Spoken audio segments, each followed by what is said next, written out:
Hey,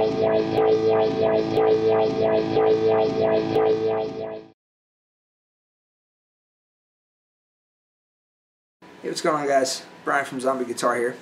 In this lesson I'm going to give you several different methods as to how you can quickly determine what key a piece of music is in. Okay, so once you know the key that the rhythm section is playing in, or whatever the chord progression is that you happen to be wanting to jam over, you can then appropriately select your scale. Okay, so if you determine that the piece of music is in the key of A major, well then A major scale is going to be your basic framework. Okay, or if you determine that a piece of music is in the key of G minor, then the G minor scale is going to be your basic framework. Okay, so 5 methods I'm going to give you to quickly determine the key, and then you can therefore select your appropriate scale. Alright, so the first method that we're going to use to determine our key is going to be to make use of the circle of fifths. Alright, the circle of fifths is this image that you see on the screen right here.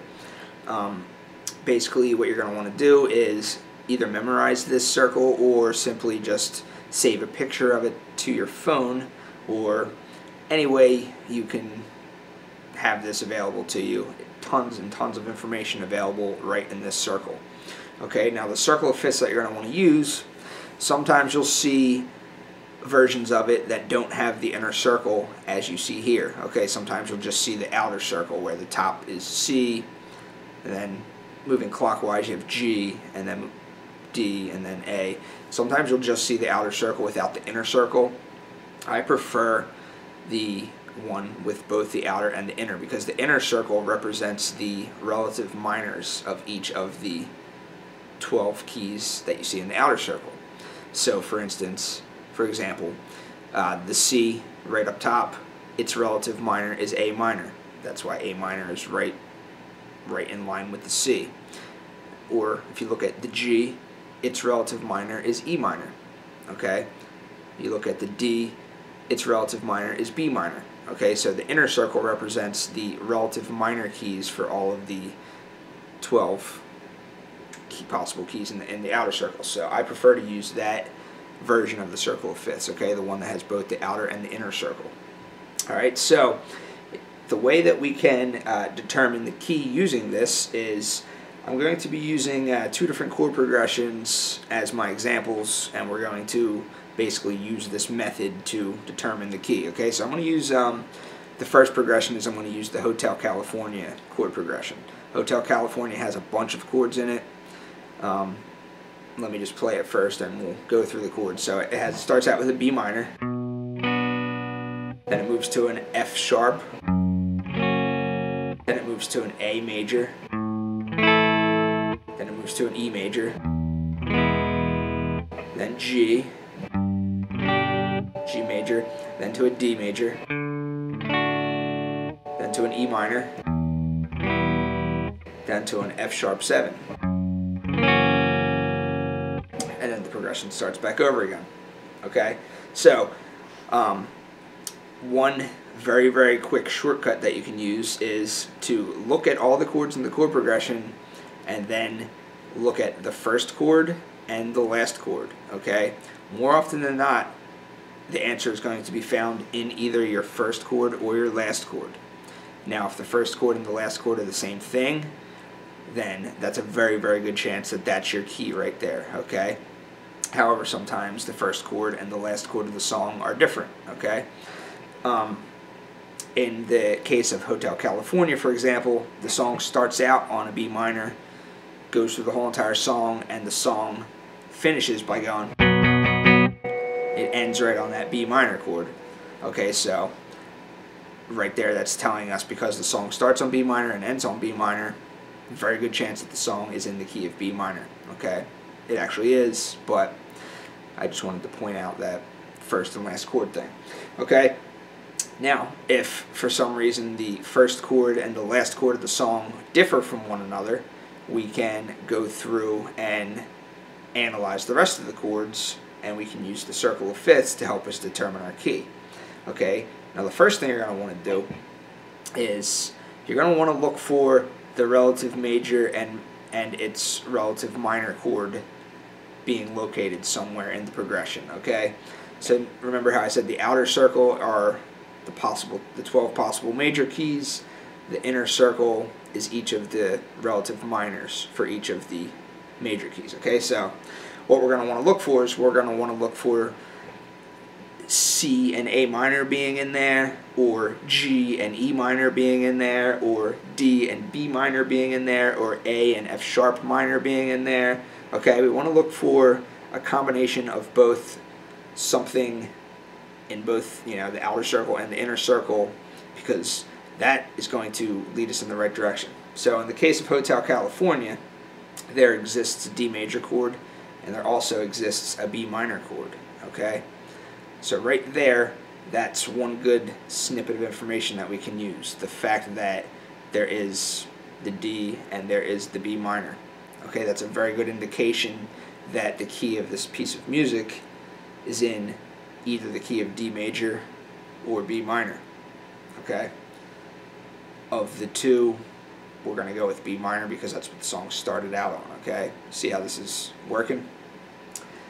Now you can further expand this circle of fifths thing by looking at the rest of the chords of the piece of music. Now the way the circle of fifths lumps chords within a key together is it's in groupings of 6. Okay, so if a piece of music is in the key of C major, the other available chords within the key of C major are in that grouping of 6. Okay, so you'll see the F, and you'll see the G, you'll see the A minor, you'll see the D minor, and you'll see the E minor. That's the grouping of 6 for the key of C. Its relative minor, of course, is A minor, but it's all right there in that grouping of 6, okay? For the case of Hotel California, okay, we're looking for the grouping of 6 right around the D and the B minor area, all right? So the grouping of 6 is D, and then right clockwise you have the A, and then counterclockwise you have the D, and then its relative minor is the B minor, and then the other two chords in that grouping are E minor and F sharp minor. Alright, so that's our grouping of 6. Now if we go and we analyze the chords of this song, we see that this song contains a B minor. Okay, it contains an F sharp. It's an F sharp major. Okay, so that's not actually in that grouping of 6.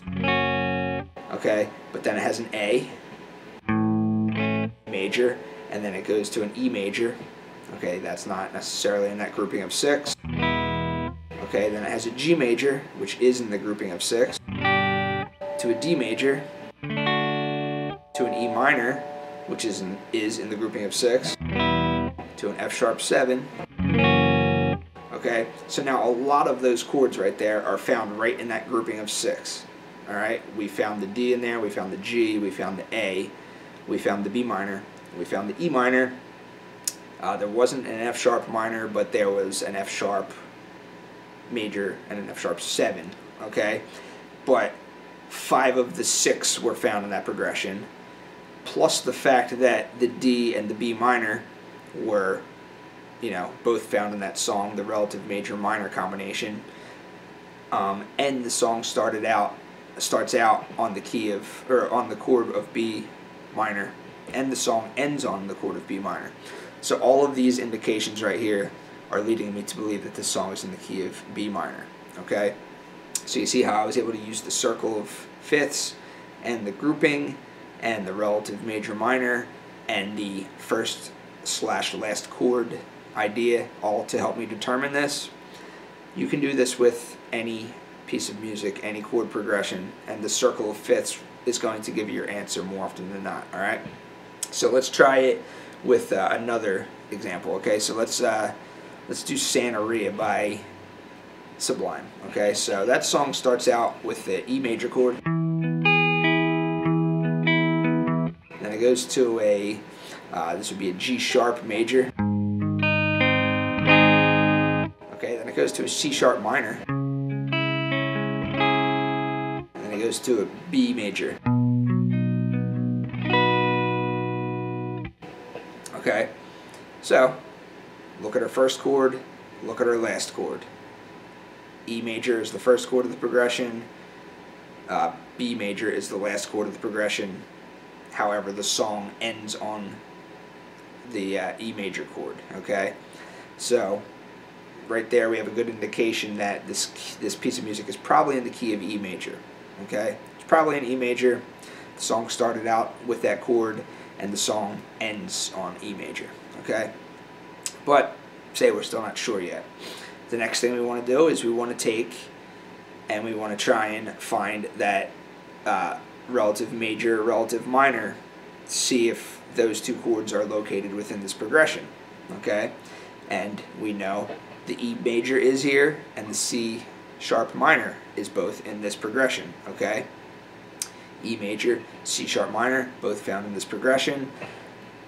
This is a very good indication that we're close, okay, or that we're probably already there. Okay, if we're still not sure, we can look at the rest of the chords. Okay, so we have the E major, and then we have the G sharp major.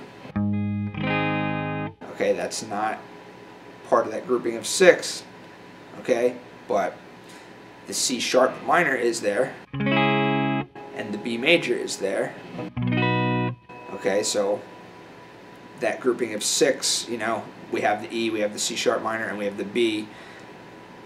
3 of the 4 chords are located right in that grouping of 6, and even though the G sharp is major and not minor, there is still a G sharp of sorts in that grouping of 6. Okay, so the information that I'm giving, the song starts out on E, the song ends, the very last chord of the song is E. Okay, the existence of the major and its respective relative minor are both found. Okay, so the E and the C sharp minor are both there.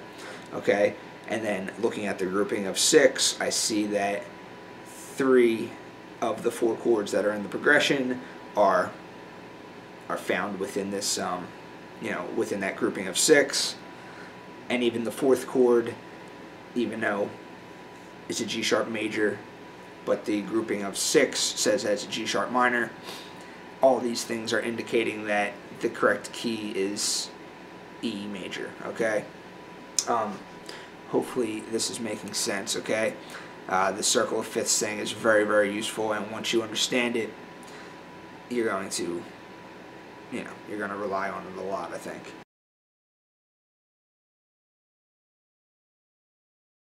A couple things to keep in mind about using the circle of fifths method. Sometimes you're going to come across chords that have, you know, extensions on it. They're going to be, you know, so you're going to see sus2s, you're going to see sus4s, you're going to see 7ths, 9ths, 11ths, sharp 11ths, all kinds of stuff. Okay, for the most part, just ignore that stuff and look for just the whether the chords are major or minor. Okay, so if it's in E minor, 7, whatever, okay, ignore the 7 part, just look at the fact that it's in E minor. Or if it's in A sus4, whatever, ignore the sus4 stuff, just look at the fact that it's in A major. Okay, so yeah, ignore all the chord extensions, all the additional chord tones, just look at the quality of the chord, of whether the chords are major or minor, and then use just those simplified major and minor chords to make your determination of whether it fits into that grouping of 6. Okay. Another thing, oftentimes you can look at that grouping of 6 and you'll see that there's 3 majors and 3 minors. Okay. Now, a lot of times music, in order to be interesting, is they're going to have some non-diatonic chords in there. So some of those chords may be altered to be their major version, or some of those chords will be altered to be minor instead of major. As you saw in both of these examples, all of the chords within each of these 2 examples were located within this grouping of 6. However, in certain cases the chords were altered to major. So in the case of Hotel California, we had the B minor, okay, and then we had the F sharp, but it was a major, okay, but it's still an F sharp of sorts, so it still kind of falls into that grouping of 6, all right. And then we had the A major, which was in the grouping of 6, and then we had the E major, which was in the grouping of 6, or the E major is not necessarily in the grouping of 6, but that the E minor is there, and that's in, you know, it's still an E, okay? And then we had the G, and then we had the D, and then we had the E minor, blah, blah, blah. Point is, sometimes they're going to be altered between major and minor, okay? But the fact that it's still the same letter name and it's in that grouping of 6, okay, that's how these chords get grouped together, okay? Sometimes they're made non-diatonic by being altered from major to minor or vice versa, all right?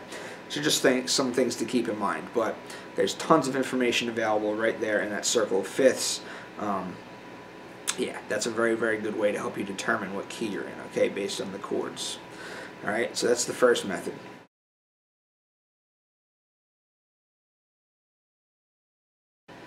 All right, now the second method that you can use is you can use pentatonic boxes.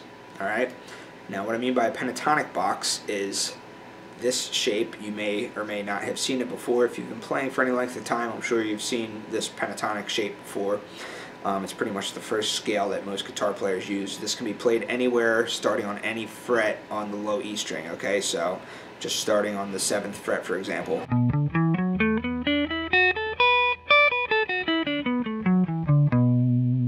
Okay, that's a pentatonic box.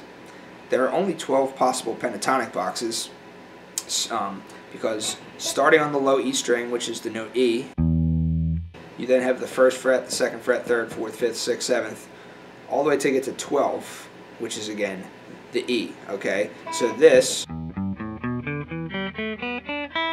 is the same as this. Okay, everything repeats itself after the 12th fret, just an octave higher. So you only have 12 possible pentatonic boxes that you could possibly use. Now for any song that's written in a key, okay, there's only 12 possible keys. Therefore, only one of these 12 possible pentatonic boxes is going to sound good. And when I say good, I mean really good over top of it, okay? You may find that other pentatonic boxes that you try sound okay, but there's only going to be one that sounds perfect over it, okay? Now what you're going to do is you're going to play. I have the chord progressions of the previous examples used, the Hotel California and the Santa Maria. So I'm just going to play each of the pentatonic boxes over top of the chord progression, and we're going to hear if it sounds like it fits, okay? And when I say play the pentatonic box, I mean just kind of mess around in it. You don't have to play the scale exactly like this. You can kind of just kind of improvise using that little box, but we want to hear if our improvisation using the particular test box is going to work to help us determine the key. Okay, so let's try this over the Hotel California progression. I'm going to just use each box until I find the one that actually sounds the best, okay? So let's start out all the way down here.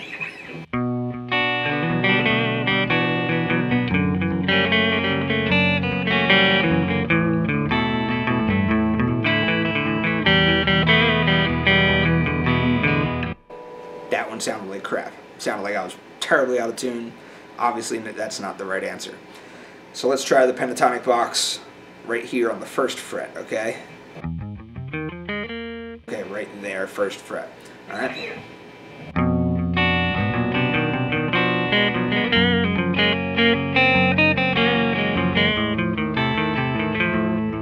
That even sounded worse. Obviously, that's not our answer.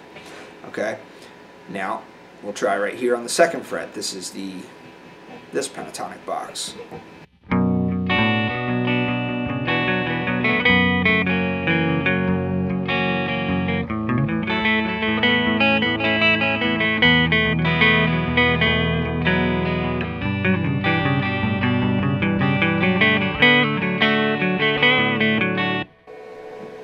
That one didn't really sound all that great either. Some of the notes in there sounded, you know, some of the notes seemed to work, but there was some sour notes as well too. So, why, if I was completely new at this, I may consider that to be a possibility. Just kind of knowing what it should sound like, I'm writing that one off. That's not the correct pentatonic box, okay? Even though some of the notes seem to sound okay. All right, now you can kind of go through and do this with every single test box. I'm only going to do one more incorrect test box, and then I'll move to the correct one so you can hear what the correct one actually sounds like. All right, so let me try, let's say I'm trying the 4th fret area, 4th to 7th fret area as my test box. This is another known bad one. Okay, so let's test this one out.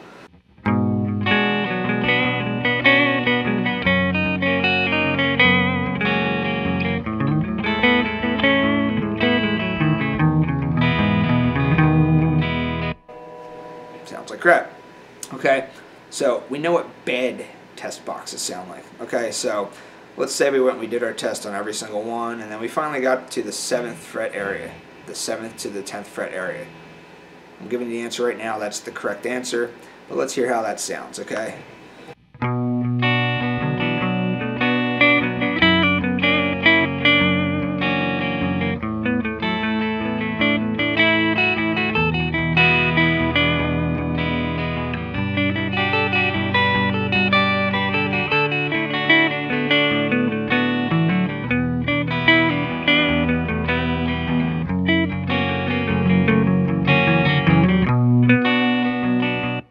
Okay, hear how that just fits?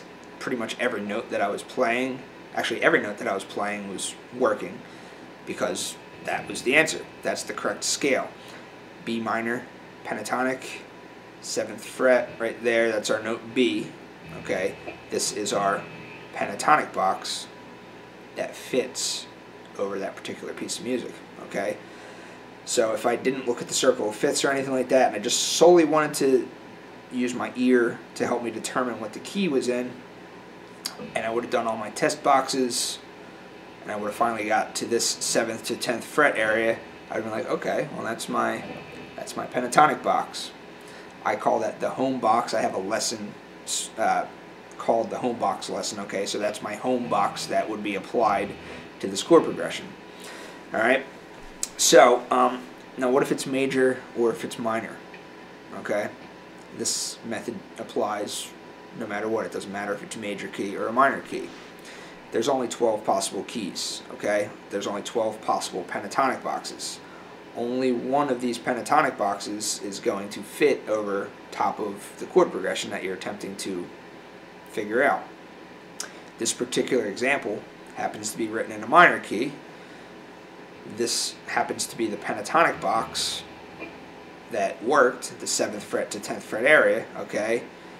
And therefore, because it's a minor key, our tonic note is located here, here, and here within this pentatonic box, okay?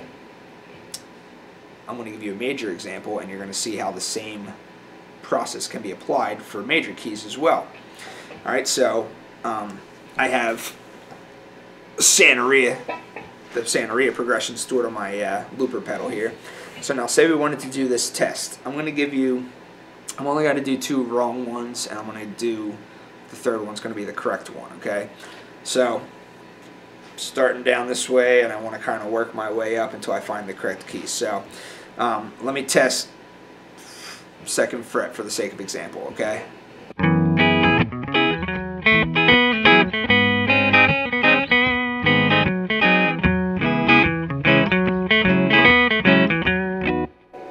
Obviously it sounds bad, okay? Let me try the 5th fret, for example. Let me see if that one's maybe it, okay?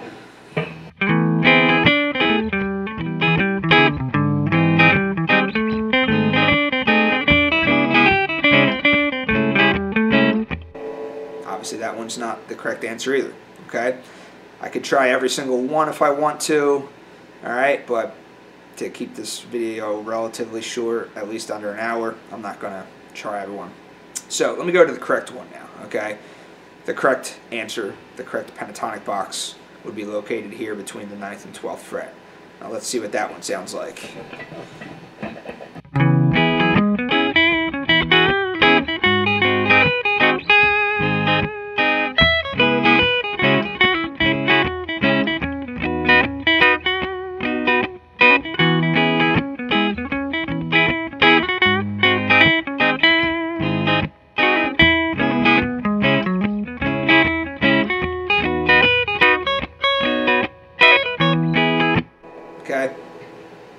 see how everything just seemed to work, okay? That was just a nice sounding scale, okay? So that tells me that this particular box is the box that is my key, okay? So if it was a minor key, then it would be C sharp minor. If it was a major key, then it would be E major, okay? When you're looking at this pentatonic box, as I said in the previous example, your minor tonics are located here, here, and here. Your major tonics, if it's a major key that you're playing in, are located here and here. Okay? This little box functions as both the minor pentatonic and the major pentatonic. If I start here and move through the scale, it's a major pentatonic scale.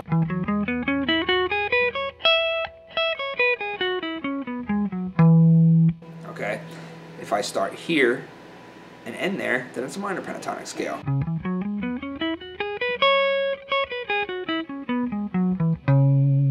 Okay? Relative major, relative minor. They're both interchangeable with one another. The only difference is the location of the tonic note and the general feel and sound of the song. Okay? So you see how this pentatonic test box thing can be applied for both major progressions and minor progressions. Okay? So you can join this method, this pentatonic test box method, with the circle of fifths stuff, and looking at the first and last chord of the song, the chord that the song starts out on and the chord that the song ends on, you got a really good, a really good guess of what your key is. Okay, so that's method number 2. Okay, now we're going to move on to the third method. Okay, so the third method is very quick. The other ones were a little long drawn. This is simply listen for the chord that sounds like it is resolution. Okay, listen for the chord that sounds like the end. All right, so I'm going to give you just a quick play a quick chord progression. I don't remember what song this is, but I always like this. It's just 3 chords, and it goes like this.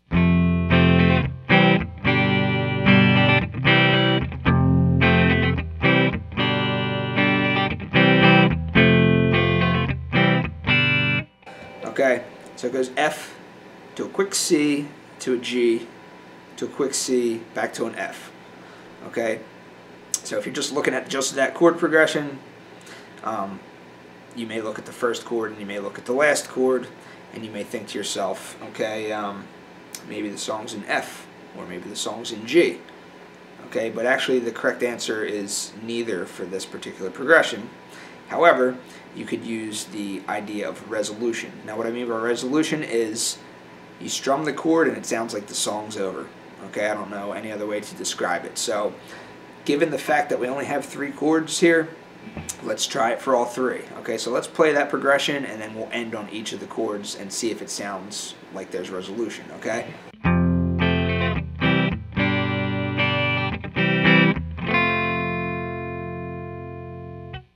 Okay, so we ended on the F. Okay, now I'm going to end on the G and see if that sounds like resolution.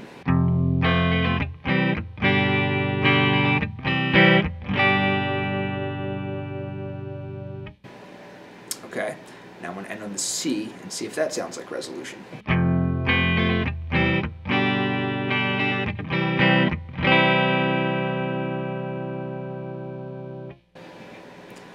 Alright, so I don't know if it was obvious to you, but the C just sounded like that was the key of the song. It sounded like if I play through a whole entire song, verses, choruses, bridges, and everything, and then I ended the song on this, that just sounds like the resolving chord. Alright? If I were to end the entire song, played all the verses, all the choruses, and I just ended on this, I guess you might see that as resolving. It may sound as that was what the song resolved on, but I think the C sounded better of the 2 choices. Okay, the answer is actually the song is in the key of C. All right, but if you still don't trust your ear, okay, you can still go back and use the previous methods too. You can actually take those 3 chords and you can just go and look at the circle of fifths. Okay, looking at the circle of fifths, you see right where the C is. Well, look at that little grouping of 6. There's no minor chords in this example, but within that grouping of 6, you see the C, you see the F, and you see the G. Well, there's your key right there, right top dead center. Okay, that's where your key is. Okay, right in that grouping of 6, the middle of it, the major, that's the key of C. Okay, but also listen for the resolution. So songs are going to have a particular chord of the progression that just sounds like it resolves there. Santeria.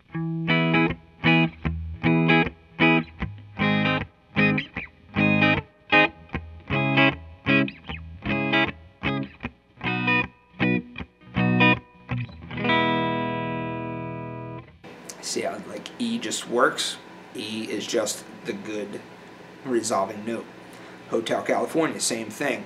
The whole song goes through and it just ends on, it ends right on that B minor. Alright? Resolution. Listen for the chord that works the best as resolution. Okay, that's method number 3. Okay, and then the fourth method is you're going to look for the existence of dominant 7th chords within the progression, or look for the existence of a dominant 7th chord in the progression. Okay, so I know in the first method here I told you to ignore 7ths and 9ths and susses and all that stuff and just look at the major or minor quality of the chords. Okay, but for this particular method, you're going to look at the chords in their entirety, and you're going to be looking for dominant 7th chords. Okay, so a dominant 7th chord is a major chord that has a 7th degree. Okay, not a major 7th chord, just a 7. So if you see something like D7 or A7 or E7 or C7, okay, that's a dominant 7 chord.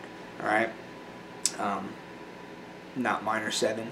Okay, you're looking for just a major chord with a little 7 symbol next to it. A 7th chord sounds like this.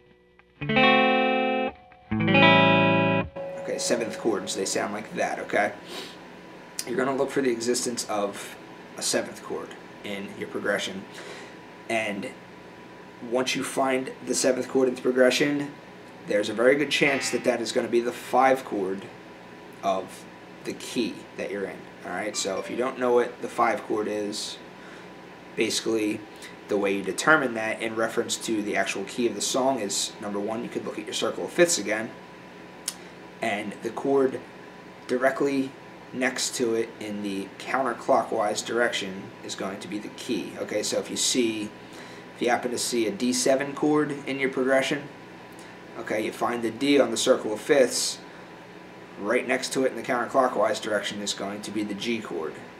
Okay, so D7 would be the 5, G would be your key. Okay, using this method. If you see an E7 in your progression somewhere, okay, and you want to assume that the E7 is the 5 chord, okay, look at the E on the circle of fifths. 1 in the counterclockwise direction would be A. Okay, so A would be the key of music, or the key of this progression. Okay, so the existence of a 7th chord is a very good chance that that's the 5 chord of the key. Okay, another way to determine your key without the use of the circle of fifths and using the 7th chord thing is you can always go up or 1 string lower and 2 frets back. Okay, so if in the chord progression you happen to see a C7 in the chord progression, okay, blah blah blah, you go through all the chords, you happen to notice that one of the chords is a dominant 7 chord, a dominant C7. Okay, you immediately think, okay, that's the 5 chord. That's the 5 chord of what key? How do I determine the key? Well, you go 1 string lower and 2 frets back. Okay, so C7 would be your 5 chord, 1 string lower, I'm now on the E string, and then I go back 2 frets to the 1st fret, F. So C7 is the 5 chord of F. Same thing for anything. I see an E7 somewhere in my progression. That's the 5 chord of what key, of what chord? Well, here's E up here on the 7th fret of the A string. Okay, so go to 1 string lower to my E string, and then 2 frets back. That's an A. Okay, so E7 would be the 5 chord of A. Okay, now the cool thing about dominant chords is they function as the 5 chord for both major keys and minor keys. Alright, so if the progression that you're analyzing or trying to determine the key of happens to be a minor progression, okay, then you can still use this dominant chord method. Alright, so if I happen to be analyzing a particular progression and I see that there is the existence of a D major chord, sorry, a D7 chord, okay, so I could count 1 string back or 1 string lower, 2 frets back, okay, G minor. Okay, so if in the chord progression there's no G major there, but the chord progression sounds kind of sad, and the chord progression has a G minor in it and a D7 in it, okay, well, there's a very good chance that that D7 is going to be the 5 chord, and the key of the piece of music that you're trying to figure out is G minor, okay? So this dominant 7 thing works for both major keys and minor keys, okay? That'll function as the 5 chord for major keys and minor keys. Alright, now if your chord progression happens to have more than 1 dominant chord in it, which you may come across from time to time, depending on the type of music you're playing, a piece of music may have a couple different dominant 7 chords in it. You can always rely on your other methods, okay? You can go back to your circle of fifths method, you can go back to selecting your correct pentatonic box method, you can listen for the chord that you think that the song resolves on, you can do that method, or you can simply look for the existence of the 5 chord and the 1 chord. Alright, so if you see a couple dominant 7th chords, but you only see one combination of a particular dominant 7th chord, and then the chord that's a 5th below it, okay, well, there's a good chance that that's going to be your key right there, okay? So that's the best way to describe it. So I'm going to stop it here. If I left anything out, hit me up, ask questions, be glad to help you out. Thanks a lot.